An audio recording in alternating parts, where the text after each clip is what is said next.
I was reading about Nick Sirianni trying to figure out whether he's going to let Saquon Barkley go for a record, and then you look at Josh Allen, who's going to start and then sit. Can you imagine? Like, how do you say to a player, "No, I'm going to keep Eric Dickerson's record from you"? What was it, all-time No, rushing yards? that's not what he's saying. No, he's still deciding whether or not he's going to let him play. Well, I mean, he's going to play, right? no way. He shouldn't play. Sit him. Amy Trask. What if he gets hurt? Amy Trask, exactly Going right. for a record. Amy, it's different than Josh Allen starting and then sitting. Sirianni said today on the recording of this pod, Amy, that he was going to speak to everyone in the organization, Howie Roseman and the owner of the team and everything like that. Did that ever happen with you when you were in a front office and this, or would just go straight up to Al? And like, what would happen for this sort of thing? Because I had conversations with Al a lot about players. Do you protect them? Do you not protect them? It's not only an issue in bowl, when you're heading toward, here we're talking about the Pop-Tarts bowl. I'm still fixated on Pop-Tarts. It's not only an issue when a team is heading to the playoffs, as is the case with Philadelphia and making the decision about Barkley. It's a decision in the preseason. It's a decision in training camp. Do you play someone or do you keep them from potentially getting injured? And I remember having discussions with Al where I would say, Al, you cannot put them in bubble wrap. And then we had a horrible injury. And I said, about that bubble wrap idea, it's not so bad, but it is absolutely a balancing between allowing him to have the opportunity to break that record and make a new record. But you can lose a player on any down, on any snap. So do you put Barkley's interests ahead possibly of the team's? It's a tough balancing. And I did have these discussions with Al a lot.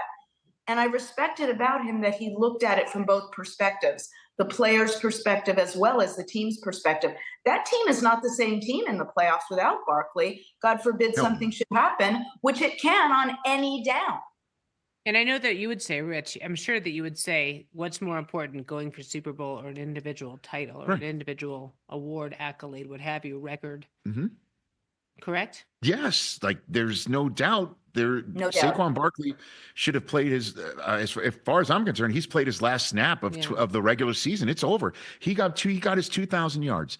He got his 2,000 yards. He got his 16 full games in. He's an offensive player of the year. If not, I think going away, he's the offensive player of the year. And I know Jamar Chase is out there. Brock Bowers is out there. There have been some incredible offensive achievements. A 2,000-yard season for Saquon Barkley. He's already vanquished the Giants. I know that's the Giants again, and he could break Eric Dickerson's record in front of the Giants. And that is great headline fodder. It's great fodder for this show. It's a great fodder for any of the shows that we put out, any shows that go out there. But when it comes down to it, you need to beat the Detroit Lions or the Minnesota Vikings or anybody that's put in front of you. And with the Vikings and with the Lions, there are some serious offensive challenges for your defense. And you may need to go point for point with that team. And the conversation, I would rather it be, hey, Saquon missed on his opportunity. Isn't that a shame?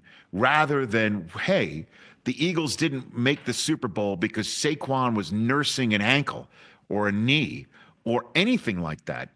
And I understand that, life is always full of risks and you can get hurt just crossing the street. Get out of here with this nonsense. He's got his 2,000 yards, and that's it. It's by the way, every time he says "get out of here," doesn't that sound like Al Michaels? Like, get out of here with that. Yeah, I'm happy to be compared to Al. It does. And Rich, I'll add one thing to what you said. Earlier in the season, when the coach turned to Saquon on the sideline and offered him an opportunity to go back into a game to set a particular record in that game, Saquon said, no, let the younger guys, let the other guys have an opportunity. And the reason I share that is it strikes me that Saquon is interested in doing what is best for the team, not what is best for Saquon. And, to your point about facing other teams with terrific offenses, the best thing they can do is keep those offenses off the field. And the best way to keep those other offenses off the field is to run that ball a whole lot in the playoffs. Mm-hmm. Yeah, the only hole in that theory would be that Saquon, when he runs it, he sometimes runs it into the end zone and puts his defense back on the field anyway. But that's called a champagne problem, that's a first-class problem. And so I know this is going to be discussed throughout the week, all the way up until kickoff. I honestly think everybody should rest for the Eagles. Create your own bye week. You're not going to get the bye week. That's going to belong to Detroit or Minnesota. Create your own damn bye week and come back healthy, because you're going to have to start the wild card playoff weekend at home against potentially the Green Bay Packers or the Washington Commanders. Check out new episodes of What the Football with Suzy Shuster and Amy Trask every Tuesday. Watch us on the Rich Eisen Show YouTube page or follow and listen wherever you get your podcasts.